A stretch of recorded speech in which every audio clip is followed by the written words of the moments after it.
Bonjour, bonjour à tous. Donc c'est à côté d'une ortie qui est plus grande que moi que je vais entamer cette vidéo. Et si vous regardez ces feuilles, elles sont bien plus grandes.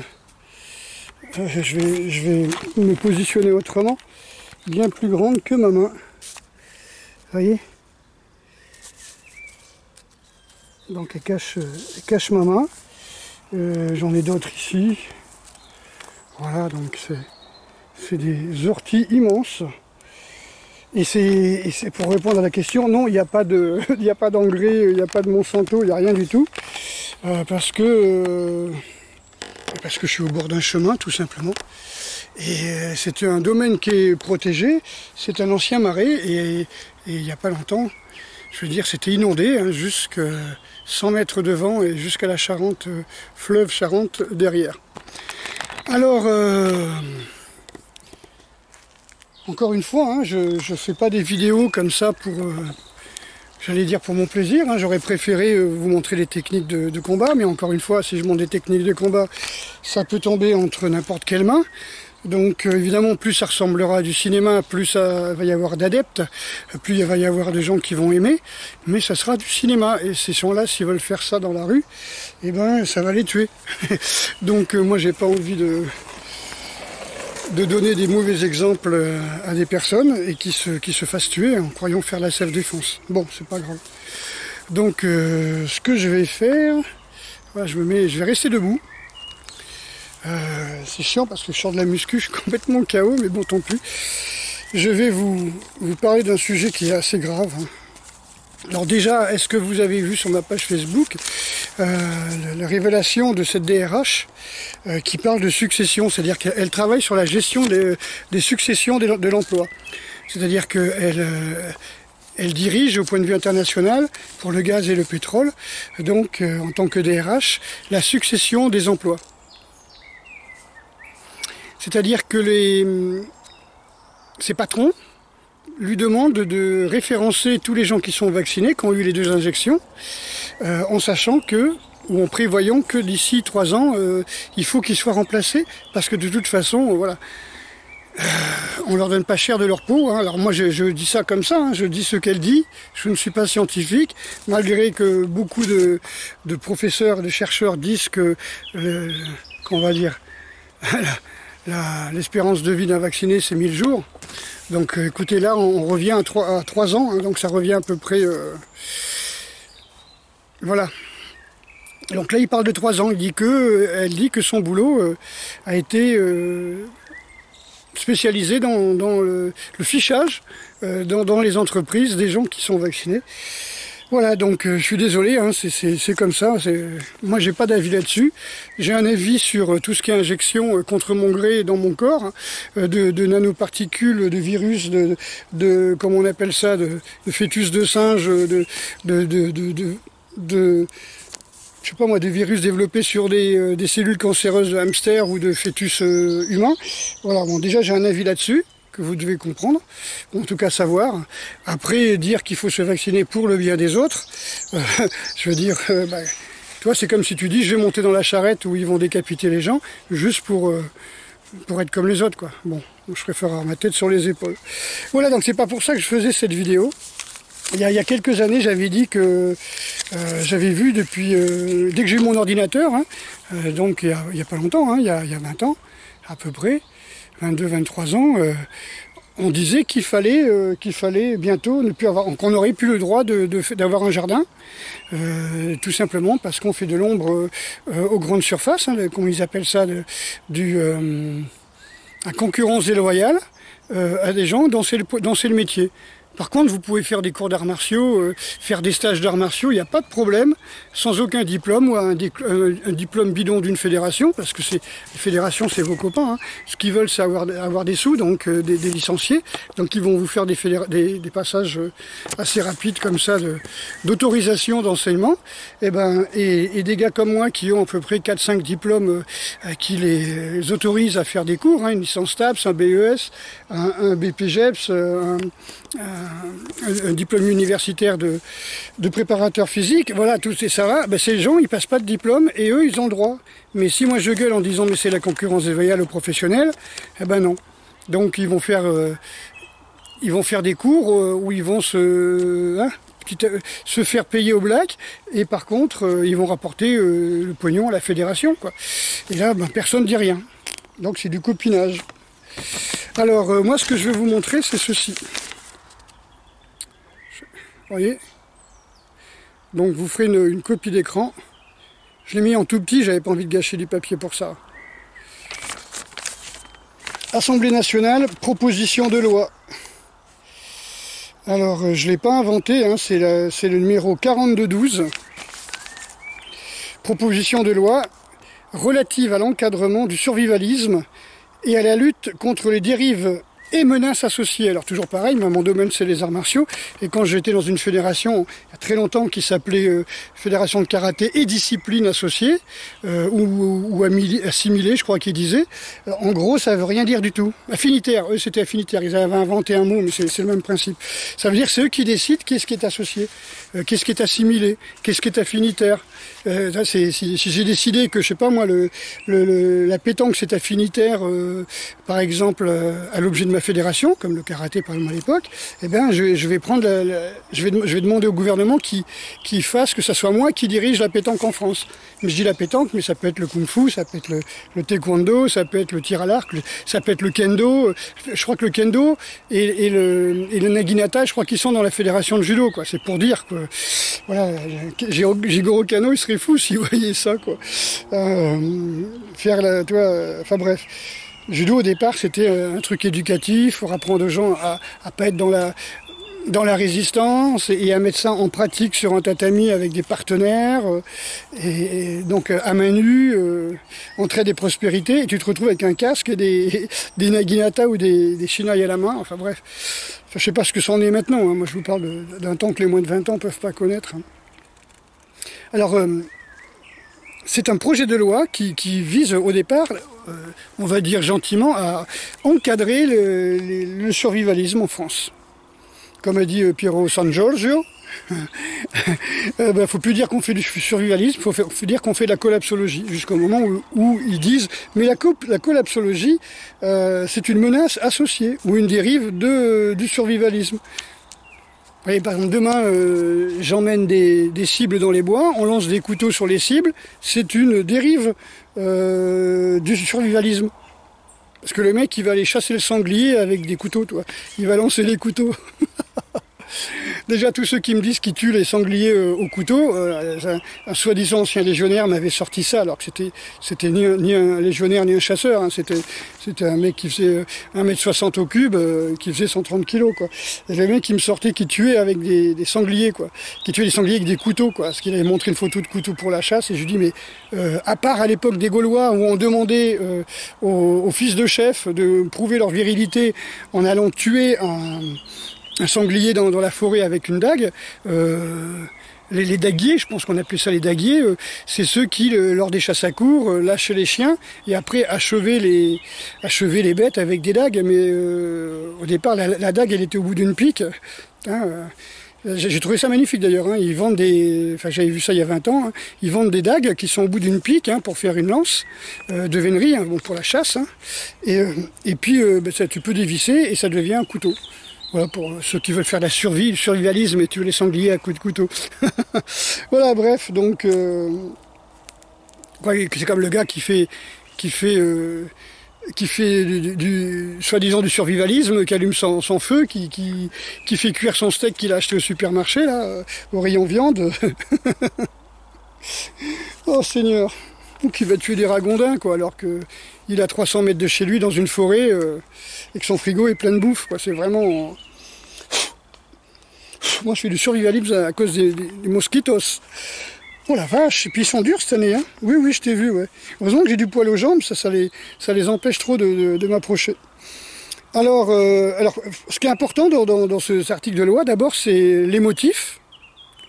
Alors, vous allez comprendre ça. Alors, ils veulent faire un projet de vigilance, on est d'accord, hein, c'est de la vigilance pour l'encadrement du survivalisme, la lutte, dérives et menaces associées. Il ne parle pas de centaines, de milliers de personnes de plus de 60 ans qui ont été tuées au Rivotril dans les EHPAD. Hein. Il ne parle pas des milliers de morts qui ont été tués parce qu'ils n'ont pas pu se soigner, ou des dizaines de milliers de morts qui sont morts enfermés chez eux parce qu'ils étaient contraints de ne pas bouger de chez eux parce qu'il y avait une menace dehors, pire que la menace terroriste.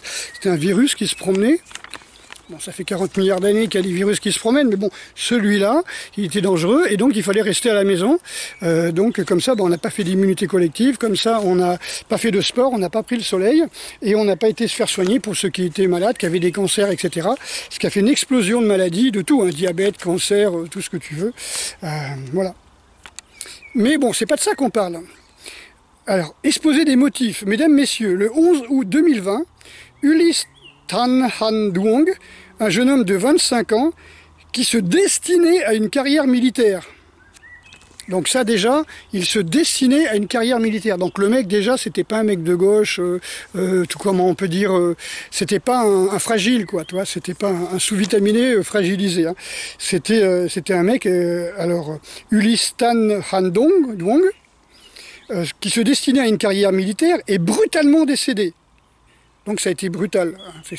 Bon, je pense que toute mort est brutale. Hein. Je veux dire, même si tu mors tranquillement dans ton lit, après avoir fumé 40 ans, on t'a enlevé la langue, on t'a enlevé les cordes vocales, on t'a enlevé la trachée artère, on t'a enlevé la moitié des pieds, on t'a enlevé les couilles. Tu vois plus, on t'a enlevé la cornée. Même si ça dure 6 ans, sur un lit d'hôpital, à te chier dessus, c'est quand même une mort brutale. Enfin, je veux dire, une mort, c'est un arrêt brutal. Hein. Tu glisses pas, quoi. C'est toc. 10 minutes avant de mourir, tu étais encore vivant, disait la police. Bon, donc il est brutalement décédé suite à l'ingestion d'une plante toxique au cours d'un stage de survie, pourtant supervisé et présenté comme tout public par son organisateur. Donc ça veut dire qu'il y avait un organisateur, qu'il y avait plein de gens qui faisaient son stage, et il y en a un qui est mort brutalement et qui se destinait à une carrière militaire. Bon, un gars était empoisonné en mangeant un truc toxique, ok. Je parle pas des types piqués, les milliers de personnes piquées au Rivotril, hein, ni à ceux qui en ont empêché de se soigner. Hein. Non, on parle d'un type qui s'est empoisonné hein, par accident. Ensuite, alors ça c'était le 11 août 2020. Le 13 avril 2021, vous inquiétez pas, la liste c'est pas longue.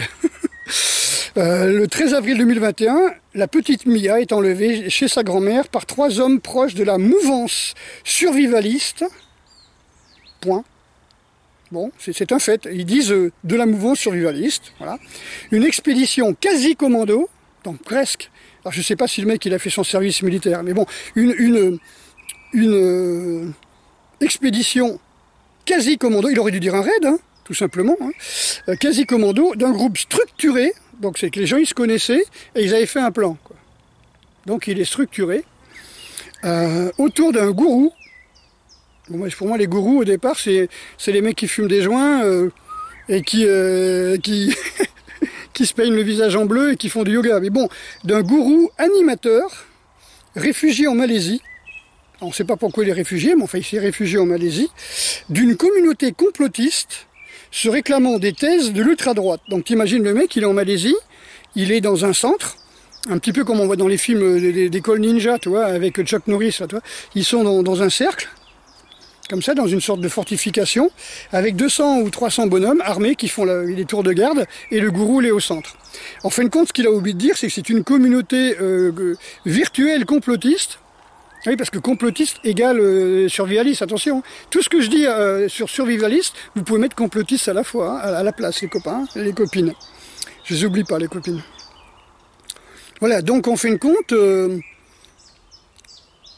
le 13 avril, la petite Mia est enlevée chez sa grand-mère. Donc ultra-droite, une communauté complotiste. Alors là, tu peux croire que le mec, je te dis, il vit au milieu de personnes, de centaines de personnes. Un petit peu comme dans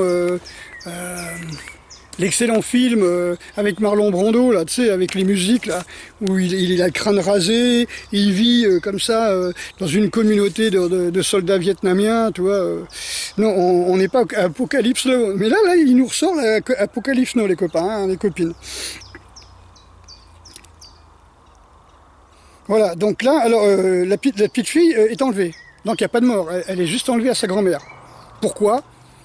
Est-ce qu'il y avait maltraitance? Est-ce qu'il y avait pédophilie? On n'en sait rien. Simplement, un type qui a une communauté virtuelle. Alors, je vois qui c'est, mais je ne me rappelle plus son nom, quoi, le gars. Bref. Alors ça, c'était le 13 avril 21. Et troisième et dernier fait. En gros, il y a 3 faits qui reprochent. Il faut faire une loi pour 3 faits, pas pour 1000 ou 2000 personnes mortes empoisonnées parce qu'on voulait pas leur filer de l'oxygène ou parce que c'était une mort compliquée. Alors on a choisi de les flinguer comme ça, ou on les a empêchés de se soigner chez eux à cause du confinement. Non, là on parle de une personne enlevée, une personne empoisonnée par accident. Je crois que ça doit exister tous les jours, hein, des gens qui s'empoisonnent par accident. Le 11 mai 2021, Valentin Marconne, survivaliste lourdement armé, fasciné par les arsenaux de guerre, c'est quand même son droit, hein. Les arsenaux, hein, c'est-à-dire que il aime bien les collections ou les arsenaux, hein, je sais pas moi j'ai 10-12 couteaux et baïonnettes, je crois, je sais même pas si j'ai 10 baïonnettes chez moi, donc j'ai un arsenal de guerre. Abat son patron et son collègue dans une scierie des Cévennes. Donc c'est un mec des montagnes, tu vois, c'est pas un bobo fragile non plus, hein. Il est arrêté après une traque de plus de 3 jours, ayant mobilisé près de 350 militaires. Mais c'est pas lui qui les a mobilisés, les militaires, c'est ceux qui ont voulu le traquer parce que ce sont des incapables. Voilà, et donc il aura fallu 350 militaires parce qu'il n'y a pas d'informateurs. Alors peut-être que s'il a fallu 350 militaires, c'est que le mec, s'il n'était pas si dangereux que ça, qu'il avait des amis dans le coin pour le protéger. Voilà, moi je veux pas... Je me fais l'avocat du diable, je me fais me dévorer. Je vais aller un petit peu plus par là, toi. Parce que je voudrais pas être trop dans la lumière. Voilà. Alors, la médiatisation de ces tragiques exemples, alors ce sont des tragiques exemples. C'est-à-dire que tu as un type a tué 2 personnes, un a enlevé, une fille aurait été enlevée parce que ceux qui l'ont enlevée faisaient partie d'une mouvance sur Internet. Hein. Et l'autre, il s'est empoisonné lors d'un stage de survie. Je trouve ça un peu bizarre. Hein. Bon, le coin est assez connu. Ceux qui veulent tromper leur femme. Bon, bref. Je dis ça parce qu'il y a des voitures qui viennent de passer. Voilà. Donc on fait le compte, la médiatisation de ces tragiques exemples, aussi différents que significatifs. Ah ben ça pourrait être différent, ils sont différents. Hein. Ils n'ont rien à voir les uns avec les autres d'ailleurs. A permis de mettre en lumière et d'appeler l'attention sur le danger causé par le manque de contrôle et d'encadrement de ce type de pratiques aussi diverses que méconnues. Par contre, aller vacciner des mecs, les flinguer, tu vois, leur donner 3 ans de vie, ou bien de les flinguer au Rivotril par des gens compétents, diplômés, là ça marche. Alors, c'est un véritable phénomène de société.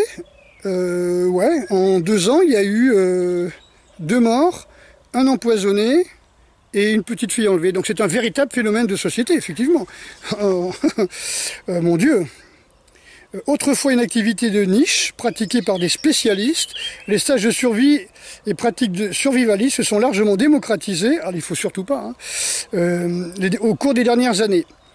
Leur succès a donné lieu à une diversification et à une explosion incontrôlée de l'offre pour les camps, stages, séminaires et séjours de survivalistes en tout genre. Donc en tout genre, ça veut tout dire. Hein. Tu fais un bootcamp où les gens ils vont faire des pompes sur de la terre, là par exemple, comme tu vois les bootcamps de, je sais pas moi, de Systema, de trucs de karaté quand ils vont sur la plage, comme il y a eu pendant 40 ans à Royan, quoi. Voilà, c'est du survivalisme puisqu'ils sont dans la nature et puis qui font un entraînement guerrier, puisqu'ils disent faire des arts martiaux, le karatéka, donc c'est guerrier, et ben survivaliste. En plus ils sont en uniforme, hein, tous en pyjama blanc, ils sont en uniforme. Alors, aujourd'hui en l'absence de statistiques officielles, donc ils savent pas. Ils ne savent pas, c'est simplement en absence de statistiques officielles. On estime, les mecs ils estiment, comme ils ont estimé que le masque ça servait à quelque chose, et qu'il fallait enfermer les gens, alors que les pays qui l'ont pas fait ont eu moins de morts que nous. Mais eux ils estiment que ce sont entre 100 000 et 150 000 personnes par an qui sont concernées. Mon Dieu, ils sont concernés. Combien de morts déjà dans les EHPAD? Ils sont concernés les mecs. 150 000 qui sont concernés. Ça veut dire qu'ils reçoivent peut-être, je sais pas moi, une annonce de stage, de survivalisme, ou qui regardent un Rambo. Ouais, ouais. Alors, proposition de loi. Il n'y a que 5 articles, hein, je ne vais pas trop vous emmerder. Alors, dans un délai de 6 mois à compter de la promulgation, ça c'est l'article 1, dans un délai de 6 mois à compter de la promulgation de la présente loi, donc le mec il y croit, hein, le gouvernement remet au Parlement un rapport dressant un état de lieu exhaustif de la mouvance dite survivaliste, de son développement, des dérives constatées et des menaces associées. Donc en fin de compte, ça veut dire que déjà ils sont en train de compter qui c'est qui fait du survivalisme ou non, pour que quand ce sera voté, dans les 6 mois, tout soit déjà fiché.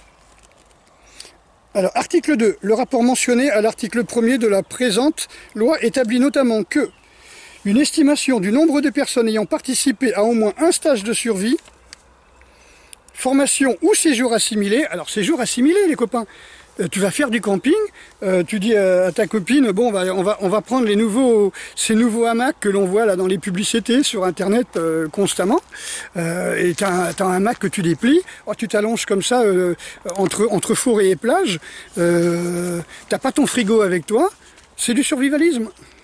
Assimiler, ça veut dire n'importe quoi assimiler, hein. Je vous l'ai dit, hein. Je sais pas moi, si demain je fais une fédération de, je sais pas moi, de self-défense, eh bien je vais estimer que le gars qui apprend à pêcher, il apprend à survivre et il apprend à sauver sa vie en cas d'attaque zombie, toi. Donc c'est assimilé à la self-défense. Alors martial, c'est la survie, c'est tout, hein. C'est le truc militaire, hein. Les militaires ils font des stages commando pour apprendre la survie. Enfin bref. Assimiler quand même les copains. Estimation du nombre des personnes ayant participé à au moins un stage de survie, une formation par exemple, ou séjour assimilé au cours des 3 dernières années. Ah ben moi ça fait 3 ans que j'ai pas emmené les gars dans les bois, pour coucher dans les bois je parle, hein, parce que nous quand on va dans les bois, c'est pour être à l'ombre, et être en pleine nature pour s'entraîner. Et les gens ils rentrent à l'hôtel ou au camping. Oh putain, camping, survivalisme. Survivalisme. En plus, ils mangent des graines, tu vois, des noix de cajou et tout ça. Alors, alinéa 3 de l'article 2, une présentation en tendance du développement de la dite activité au cours des 10 dernières années. Putain, je vais être fiché d'avoir fait 5 jours ou 4 jours dans les bois. Il y a 5-6 ans. Alors, une analyse de la structure du marché, des principaux coûts et du financement de la dite activité. Ouais, parce que si on pouvait réserver ces formations et ces stages à nos frères de la truelle, à qui on donnerait des diplômes, voilà. Si on pouvait les réserver qu'à eux, ils emparaient du marché, quoi. Regardez les fédérations sportives de combat qui elles appartiennent, hein. Une synthèse, alors ça c'est le petit 5, une synthèse de l'ensemble des obligations existantes. Il y a des obligations, je ne savais pas.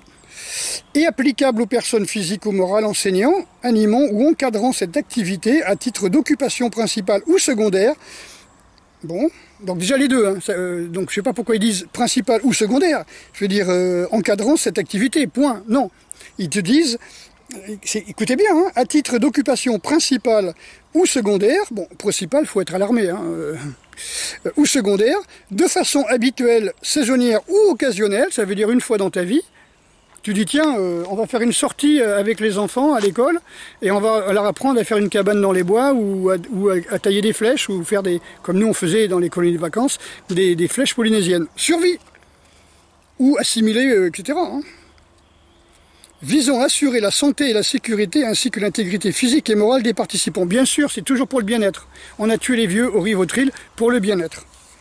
De qui, je ne sais pas. En tout cas, ça fait de la place dans les EHPAD maintenant, si j'ai compris. Article 3. Sans préjudice d'autres propositions, le rapport mentionné à l'article 1er de la présente loi évalue l'opportunité et formule les propositions relatives à l'encadrement réglementaire de cette activité, la mise en place d'une procédure d'agrément spécifique pour les associations concernées et la rédaction d'un code de déontologie. Ouais, je me tais parce que je vois où ils veulent en venir. Alors, alinéa 3, la création d'une habilitation, j'en ai parlé, hein, uniquement réservée aux copains, préalable des personnes physiques ou morales, enseignant, animant ou encadrant la dite activité, certifiant notamment leur capacité à assurer la santé, la sécurité ainsi que l'intégrité physique et morale des participants. Ça veut dire que moi je suis président d'une association, j'ai un gars qui fait un stage chez moi, c'est-à-dire qui organise un stage, hein, par exemple dans le cadre par exemple du système 1, par exemple, on dit voilà, on va aller s'entraîner dehors. Moi je m'occupe simplement de l'enregistrement, etc. Puisque je suis personne physique morale, tu vois, encadrant, on va dire, hein, quelque part, eh bien, il faut que j'ai une habilitation certifiant mes capacités à assurer la santé, donc il faut que je sois médecin, la sécurité. Alors que moi j'ai passé 2 brevets de secourisme, j'ai même pas le droit de mettre un pansement sur il y a une plaie, le mec il a une plaie qui coule. Hein. Et non, parce qu'il faut appeler les pompiers. Hein. Donc on t'oblige à passer des brevets, mais tu as le droit de rien faire. Et l'intégrité physique et morale, donc il faut être psychiatre aussi, tu vois, il faut être psychologue, psychologue, psychothérapeute et psychiatre. Enfin moi j'ai mon diplôme, hein, mais c'est pas un problème, quoi. Voilà. C'est dingue, hein. Alors que les 3/4 des gens que je connais qui font des stages de survie, ils n'ont même pas fait l'armée. Hein. Bon, c'est pas grave. S'ils font partie des copains de la truelle, ils ont le droit. Article 4, on y arrive. Hein. Dans l'attente des mesures réglementaires d'encadrement à compter du premier jour ouvré du mois suivant la promulgation de la présente loi, les personnes physiques ou morales enseignant, animant ou encadrant cette activité à titre d'occupation principale ou secondaire, de façon habituelle, saisonnière ou occasionnelle, déclarent leur activité et transmettent dans un délai de 15 jours à la préfecture certaines informations dans les conditions mentionnées au second alinéa du présent article. Alors, du présent article, second alinéa, bon, on ne l'a pas encore, le voilà, le second. Tout enseignement, animation ou encadrement de stage de survie fait auprès de la préfecture l'objet d'une déclaration trimestrielle comprenant notamment toute autorisation, certification ou expérience professionnelle préalablement obtenue, mais c'est pas un métier prof de survie, toi, par les personnes physiques ou morales proposant cette activité et jugée pertinente pour assurer la santé, donc il faut être médecin, c'est ce que je dis, et la sécurité des participants de la dite activité. Donc si le mec il n'a pas été dans les eaux et forêts, il n'a pas bossé 20 ans dans les eaux et forêts, il connaît les marais par exemple, t'as des rivières qui ont des marais, hein, quelque part, des fleuves, pardon.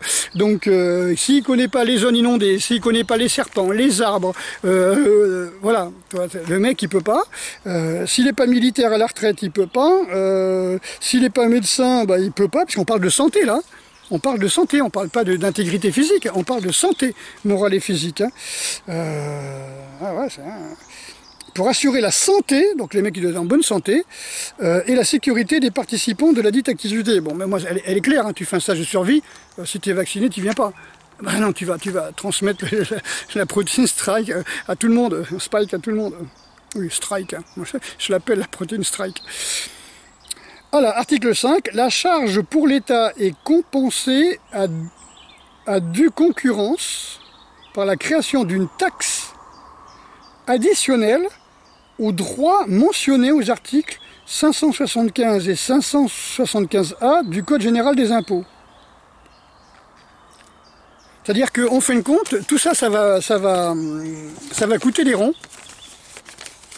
Tu vois, et cet argent-là, bah, va bien falloir qu'il trouve quelque part. Alors, j'ai pas été chercher parce que je l'avais pas lu en entier avant de vous faire la vidéo. Hein, je voulais que ça soit du brut. Eh bien, franchement, je me pose des questions. Alors, qu'est-ce qu'ils vont faire? Ils vont taxer les stages de survie. Ils vont taxer toutes les associations sportives.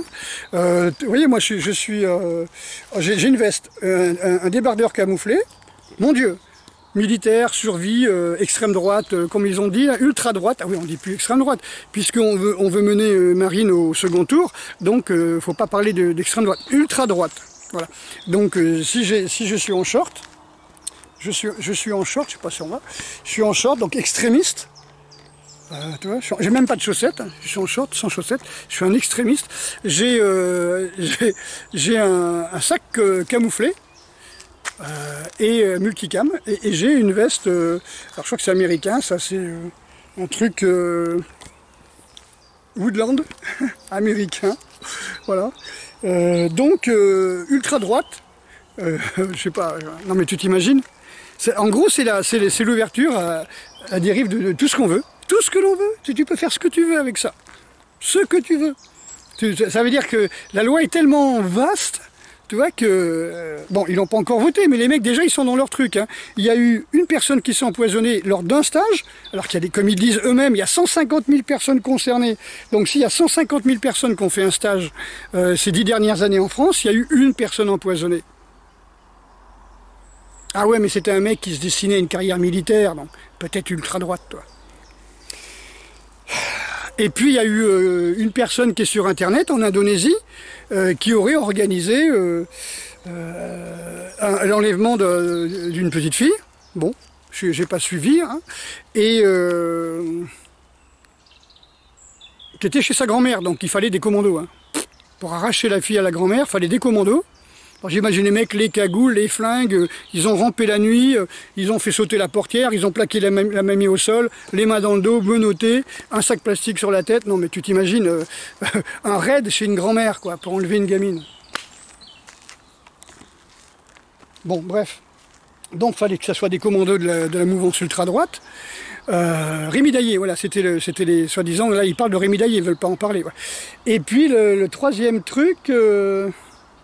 c'est un type qui a pété les plombs, voilà, qui travaillait dans une scierie, donc un bon bûcheron, voilà, je sais pas où il était, dans les Vosges, hein, j'en sais rien du tout, hein, qui travaillait dans une scierie et puis qui a pété les plombs, on ne sait pas pourquoi, mais il a tiré sur les gens. Et après il s'est planqué, il s'est réfugié dans les bois, parce que bon, c'est un mec du coin, de la terre, il connaît sa région, peut-être que c'est un chasseur, où il prend il va chercher les champignons, donc il connaît les bois. Et bien mine de rien, à cause de ça, donc 2 morts, un empoisonné, donc mort aussi, et un enlèvement d'une secte virtuelle, par une secte virtuelle, eh bien on se retrouve à faire voter des lois, et sur 150 000 personnes qui ont eu ça. Par contre, le nombre de morts, encore une fois, dans les hôpitaux délaissés, etc., on s'en fout, quoi. Les 220 fumeurs qui meurent par jour à cause de la clope, on s'en tape le coquillard. 78 000 morts, en gros, par an, on s'en fout. Les 80 000 morts, ou je ne sais plus combien, 60 000 morts par l'alcool, on s'en tape le coquillard. On s'occupe en 2 ans, 2 personnes. 2 personnes tuées et 1 personne empoisonnée. Ça fait 3 personnes de mortes. Ok. Dans le même truc, il y a eu 350 000 morts à cause du tabac. Allez, à bientôt les copains. J'ai de la visite. Bon, un petit addenda à cette vidéo. Bon, là, je suis attaqué par les moustiques comme un dingue. Je voulais vous montrer un truc. Vous voyez, ceci est un aimant. Ceci est un aimant. Alors, je l'ai fait ici. Je l'ai fait sur mon bras.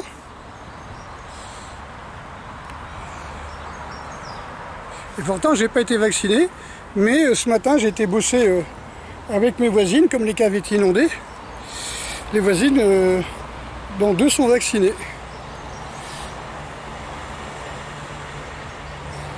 Donc je pense pas que ça soit elles, parce que même si elles m'ont foutu la protéine strike, ce qui est dangereux, c'est bien sûr la protéine strike, mais la protéine strike va rentrer dans les, comment on peut dire, dans les cellules grâce à l'ingénierie, on va dire, des nanoparticules aimantées, quoi, électromagnétiques. Donc non, alors je sais pas, honnêtement, à moins que ce soit les moustiques qui soient, à moins que ce soit les moustiques, comment on appelle ça, qui soient, je sais pas. Parce que là, le seul vaccin que j'ai eu ces dernières années, c'est les moustiques. Hein. Allez, bisous, ciao. J'avais oublié de vous dire, les amis, vous connaissez l'adage gouverner, c'est prévoir. Donc il y a des tas de spécialistes qui font des tas de scénarios, des scénarii. Et Martin Blachier a dit il n'existe aucun scénario pour la rentrée dans lequel ne figure pas la 4e vague. C'est-à-dire que tous les anticipations qu'ils ont prévues, on va dire, tous les cas de figure, tous les scénarios, c'est avec la 4e vague. Confinement, QR code certainement, vaccination encore plus, etc., etc.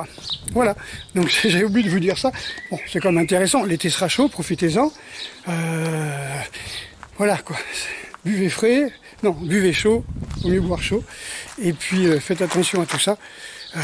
Ils ont prévu la 4e vague. C'est comme moi si j'allais casser une vitre, tu vois, pour aller vendre des vitres.